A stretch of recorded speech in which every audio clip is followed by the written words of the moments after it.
Bienvenidos al orden del ser. En esta ocasión vamos a hablar del milagro más famoso, importante e influyente de todos los tiempos, la resurrección de Jesucristo. En un podcast anterior ya tratamos a Jesús de Nazaret desde un punto de vista meramente histórico. Ahora vamos a centrarnos en tratar el suceso de su resurrección. Este hecho es el pilar que sostiene el cristianismo. Si Jesús verdaderamente resucitó, estaríamos quizá ante el suceso histórico más importante que ha registrado la humanidad. Si Jesús no resucitó, entonces seguiría siendo un personaje histórico importantísimo, pero sin fundamento alguno desde un punto de vista religioso. Primero, es conveniente hacer algunas aclaraciones previas. Un milagro no es una ruptura, o violación, de las leyes naturales. Ya hemos explicado en audios anteriores que el ser subsistente mantiene en la existencia toda la realidad en todo momento. Por tanto, cuando Dios realiza un milagro, desde su perspectiva, no está realizando nada extraordinario, simplemente ocurre que, en ese momento, nosotros percibimos que Él trata la naturaleza de forma distinta a la habitual. Pero la forma de ser de las cosas es la que es porque Dios así lo determina, podría ser de cualquier otra si Dios así lo quiere, y para Él no sería ningún esfuerzo, ni le supondría nada especial. Dicho esto, desde el ateísmo simplemente se niegan los milagros. En la cosmovisión ateo-materialista, el milagro no existe, y por tanto, si se reporta uno, la información ha de ser falsa, o tener una explicación natural. Pero esto es una gran falacia de petición de principio, se asume desde el primer momento y sin justificación ninguna, que no puede ser un suceso sobrenatural, independientemente de los datos e información del hecho en cuestión. Solo se presupone de entrada que Dios no existe, y por tanto, el milagro tampoco. Sin embargo, esto no es una postura racional, pues ya hemos dado en otros audios muy buenas razones para pensar que de hecho, Dios sí existe, y que el ateísmo es una posición filosófica errónea. También se suele objetar que, dado que un milagro es algo extraordinario, para creer en él deben darse pruebas extraordinarias. Pero nunca se especifica en qué consiste una prueba extraordinaria. Más bien, esa frase se usa como excusa para ocultar la realidad, que es la no aceptación de ningún tipo de prueba. Hablando de esto, me viene a la mente uno de los muchos debates que el Dr. William Lane Craig ha tenido con académicos ateos. En uno de ellos, hablando de la resurrección de Jesús, su oponente le objetó esa frase: afirmaciones extraordinarias requieren pruebas extraordinarias. Pero Craig ya había presentado durante el debate la evidencia histórica a favor de la resurrección. La gran mayoría de historiadores, tanto ateos como creyentes, consideran que los siguientes sucesos, entre otros muchos, son históricos: muerte en la cruz de Jesús, hallazgo de la tumba vacía, apariciones de Jesús resucitado, y creencia firme de los discípulos de Jesús en su resurrección, hasta el punto de ser torturados y ejecutados defendiendo su experiencia. Ahora bien, la discrepancia está en cuál es la mejor explicación de los hechos, pero como explica Craig en el debate, la negación de la explicación sobrenatural no se basa en absoluto en la evidencia histórica, con la que concuerda perfectamente, sino con el prejuicio previo contra cualquier suceso sobrenatural al margen de los datos.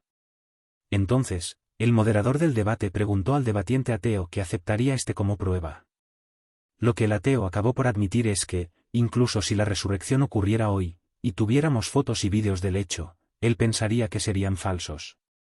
Y si Dios mismo se le presentase personalmente, hasta de forma espectacular, probablemente pensaría que ha tenido una alucinación.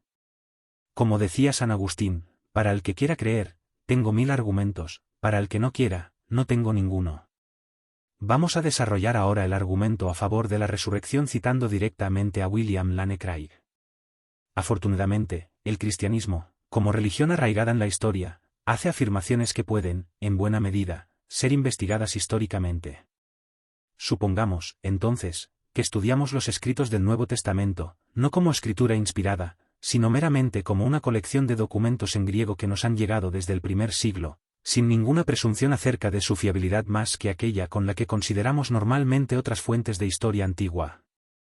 Podría sorprendernos descubrir que la mayoría de los críticos del Nuevo Testamento que se dedican a investigar los evangelios de esta manera, admite los hechos centrales que subyacen a la resurrección de Jesús. Quiero enfatizar que no hablo solo de estudiosos cristianos, sino del amplio espectro de críticos del Nuevo Testamento que enseñan en universidades seculares. Asombroso como pueda parecer, la mayoría de ellos ha llegado a considerar como históricos los hechos básicos que apoyan la resurrección de Jesús. Estos hechos son los siguientes. Hecho 1. Después de su crucifixión, Jesús fue sepultado en una tumba por José de Arimatea. Este hecho es altamente significativo porque implica que la ubicación del sitio de entierro de Jesús era conocido para judíos y cristianos por igual. En ese caso, los discípulos jamás podrían haber proclamado su resurrección en Jerusalén si la tumba no hubiera estado vacía. Los investigadores del Nuevo Testamento han establecido este primer hecho sobre la base de evidencia tal como la siguiente. 1. La sepultura de Jesús es atestada por una tradición muy antigua citada por Pablo en 1 Corintios 15, versículos del 3 al 5. Porque ante todo les transmití a ustedes lo que yo mismo recibí. Que Cristo murió por nuestros pecados según las Escrituras. Que fue sepultado. Que resucitó al tercer día según las Escrituras. Y que se apareció a Cefas, y luego a los 12. Fin de cita. Pablo no solo usa los términos rabínicos típicos, recibir y transmitir, con respecto a la información que está entregando a los corintios, sino que los versículos del 3 al 5 son una fórmula de 4 líneas altamente estilizada, llena de características no paulinas. Esto ha convencido a todos los estudiosos que Pablo está, tal como afirma, citando una antigua tradición que él mismo recibió después de su conversión al cristianismo. Esta tradición probablemente se remonta, por lo menos, a la visita de investigación que Pablo hizo a Jerusalén alrededor del año 36 DC, cuando pasó 2 semanas con Cefas y Santiago, como relata en Gálatas 1, versículo 18. Data así de un periodo de 5 años desde de la muerte de Jesús. Tan corto espacio de tiempo, y tal contacto personal hace infundado hablar de leyenda en este caso. 2. La historia del entierro es la parte del material de una fuente muy antigua usada por Marcos al escribir su evangelio. Los evangelios tienden a consistir en breves instantáneas de la vida de Jesús vagamente conectadas y no siempre cronológicamente ordenadas. Pero al llegar a la historia de la pasión nos encontramos con una narrativa fluida y continua. Esto sugiere que la historia de la pasión fue una de las fuentes de información que Marcos usó para escribir su evangelio. Ahora, la mayoría de los estudiosos piensa que Marcos es ya el evangelio más temprano, y la fuente de Marcos de la pasión de Jesús es, por supuesto, aún más antigua. De nuevo, su antigüedad milita contra la posibilidad de que sea legendaria. 3. Como miembro del tribunal judío que condenó a Jesús, es improbable que José de Arimatea sea una invención cristiana. Había un fuerte resentimiento contra los dirigentes judíos a causa de su papel en la condena de Jesús, como se relata en 1 Tesalonicenses, capítulo 2. Versículo 15. Es, por consiguiente, muy improbable que los cristianos inventaran que un miembro del tribunal que condenó a Jesús honrara a Jesús dándole una sepultura apropiada. 4. No existe ninguna otra historia alternativa de la sepultura. Si el entierro por José fuera ficticio, esperaríamos encontrar algún rastro histórico de lo que realmente sucedió con el cadáver de Jesús, o por lo menos alguna leyenda competidora. Sin embargo, todas nuestras fuentes son unánimes en el entierro de Jesús por José de Arimatea. Por esta y otras razones, la mayoría de críticos del Nuevo Testamento concuerdan que Jesús fue sepultado en una tumba por José de Arimatea. Según el fallecido Jonah T. Robinson de la Universidad de Cambridge, el entierro de Jesús en un sepulcro es uno de los más tempranos y mejor atestados hechos acerca de Jesús. Hecho 2. En el domingo siguiente a la crucifixión, la tumba de Jesús fue hallada vacía por un grupo de sus seguidoras. Entre las razones que han llevado a la mayoría de los estudiosos a esta conclusión están las siguientes. 1. La historia de la tumba vacía también es parte de la antigua fuente de la pasión usada por Marcos. La fuente de la pasión usada por Marcos no concluía en muerte y derrota, sino con la historia de la tumba vacía. 2. La historia es simple y carece de señales de embellecimiento legendario.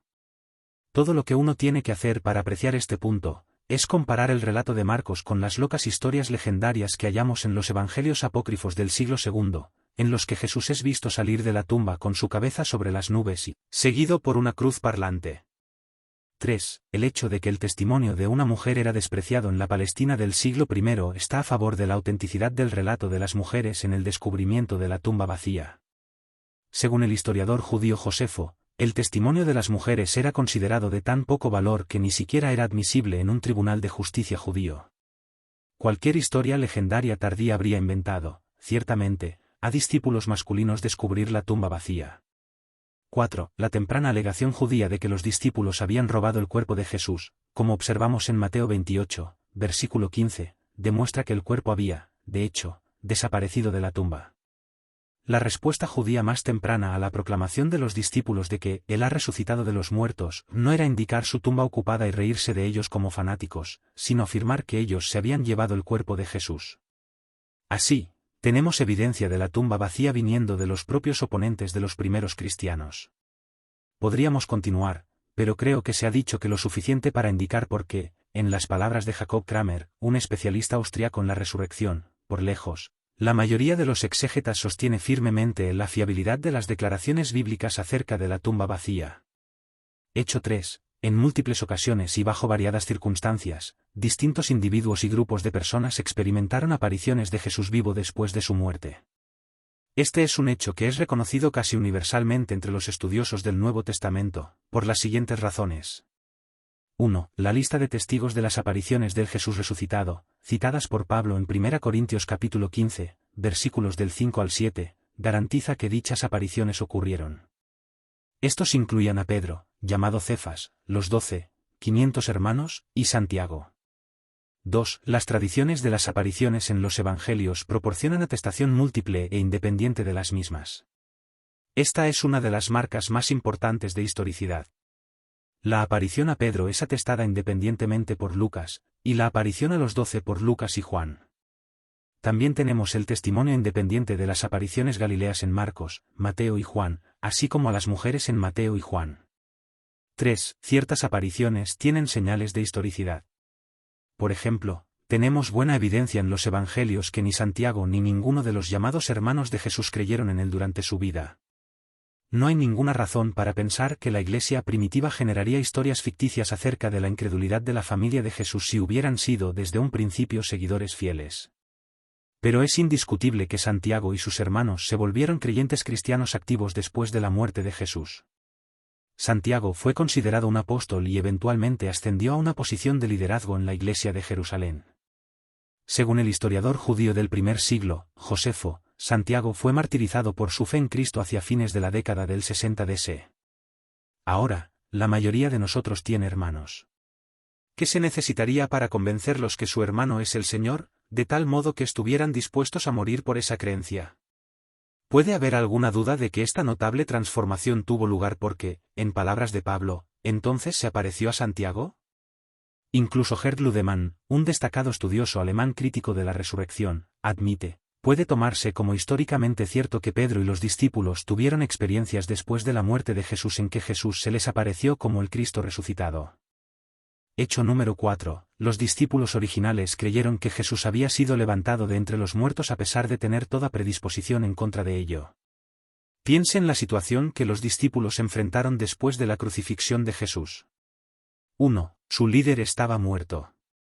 Y los judíos no tenían ninguna creencia en un Mesías que muriese, mucho menos que resucitase.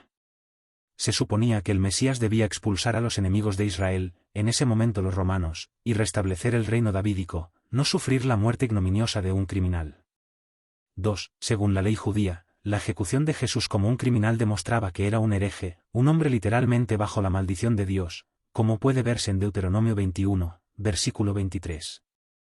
La catástrofe de la crucifixión para los discípulos no era simplemente que su maestro se hubiera ido, sino que la crucifixión demostraba que, en efecto, los fariseos habían tenido razón desde el principio, que durante 3 años habían estado siguiendo a un hereje, a un hombre maldito por Dios.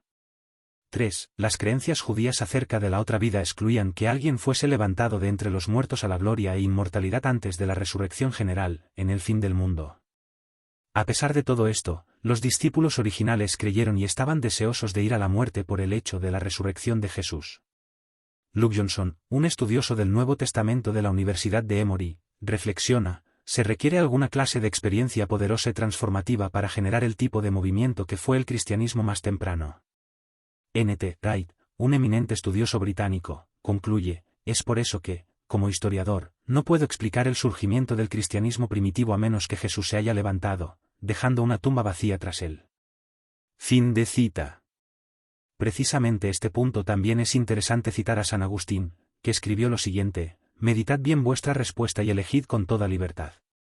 Si confesáis los milagros de Jesucristo y de los apóstoles, al hacerlo así confesáis que la religión cristiana es obra de Dios, pues solo Dios puede obrar milagros verdaderos. Pero si negáis estos milagros, atestiguáis mejor aún la divinidad de la religión cristiana. Porque si una religión, enemiga de todas las pasiones, incomprensible en sus dogmas, y severa en su moral, se ha establecido sin el auxilio de los milagros, este mismo hecho es el mayor y más inaudito de los milagros. Dadle todas las vueltas que queráis, este dilema es un círculo de hierro del que no podéis salir. Fin de cita. Efectivamente, San Agustín, que antes de ser cristiano fue pagano por muchos años de su vida, conocía bien la buena vida licenciosa que llevaba como pagano, sin ataduras sexuales ni morales de ningún tipo. La religión pagana además, era la religión del imperio, la religión del emperador y de la gente más poderosa del mundo en aquel momento. Que un pequeño grupo de pescadores y pobres analfabetos predicasen una religión muy dura en su moral, que prohibía todo tipo de exceso, que limitaba el sexo y el ocio, que obligaba al auxilio del prójimo, con principios filosóficos difíciles de comprender, etc., y tuviera tanto éxito y fervor que terminase por conquistar todo el imperio romano y llegar a todos los confines del mundo. Pues es cuanto menos extraordinario, sobrenatural. Más aún el hecho de predicar a un Jesús resucitado en cuerpo y espíritu. Los gentiles, griegos y romanos, no tenían dificultad en aceptar que el espíritu del ser humano sigue existiendo tras su muerte, pero aceptar que un ser humano puede resucitar en cuerpo y alma les parecía una locura. Esto se refleja muy bien en el relato del discurso de San Pablo en el Areópago, Hechos capítulo 17, versículos del 22 al 33. El discurso de Pablo estaba teniendo un notable éxito hasta que nombró la resurrección de los muertos. Hubiera sido mucho más fácil y efectivo explicar las apariciones de Jesús simplemente como una visión gloriosa de Jesús en espíritu, pero esto no fue lo que experimentaron y relataron los apóstoles y primeros discípulos. Ellos defendieron hasta la muerte que Jesús habló, comió, y bebió con ellos, en cuerpo y alma, una vez resucitado. Como atestigua Pedro en Hechos capítulo 10, versículo 41. El mismo Pedro que por miedo negó conocer a su maestro 3 veces, y terminó huyendo ante el arresto y castigo de los romanos a Jesús. Después de la resurrección, ya no temió ni la cárcel ni la muerte que sufrió por predicar lo que él mismo había visto y oído. Hay que tener en cuenta algo muy importante. Muchos son los que mueren por algo que creen fuertemente que es verdad, pero nadie muere por algo que sabe que es mentira. Obviamente, si Jesucristo no resucitó, los apóstoles y primeros discípulos fueron los que se lo inventaron, lo cual sería absurdo, sabiendo que sufrieron persecución y muerte por ello. Terminamos ya volviendo a citar a Craig. En resumen, hay 4 hechos aceptados por la mayoría de los estudiosos que cualquier hipótesis histórica adecuada debe responder: la sepultura de Jesús por José de Arimatea, el descubrimiento de su tumba vacía, sus apariciones después de la muerte, y el origen de la creencia de los discípulos en su resurrección. Ahora la pregunta es, ¿cuál es la mejor explicación de estos 4 hechos? La mayoría de los estudiosos probablemente permanece agnóstico sobre esta pregunta. Pero el cristiano puede sostener que la hipótesis que mejor explica estos hechos es: Dios resucitó a Jesús de entre los muertos. En su libro Justificando las descripciones históricas, el historiador C.B.M.C. Cuyat lista 6 criterios que los historiadores usan para determinar cuál es la mejor explicación para ciertos hechos históricos. La hipótesis Dios resucitó a Jesús de entre los muertos pasa todos estos criterios. 1. Tiene mayor alcance explicativo, explica por qué la tumba fue hallada vacía, porque los discípulos vieron apariciones después de la muerte de Jesús, y porque la fe cristiana llegó a existir. 2. Tiene mayor poder explicativo, explica por qué el cuerpo de Jesús desapareció, porque varias personas vieron a Jesús vivo en repetidas oportunidades, a pesar de su ejecución pública previa, etc. 3. Es plausible, dado el contexto histórico de la propia vida y afirmaciones incomparables de Jesús, la resurrección sirve como confirmación divina de esas pretensiones radicales. 4. No es ad hoc o artificial, requiere solo una hipótesis adicional, que Dios existe. Y ni siquiera esa es necesariamente una hipótesis adicional si uno ya cree en la existencia de Dios. 5. Está de acuerdo con creencias aceptadas.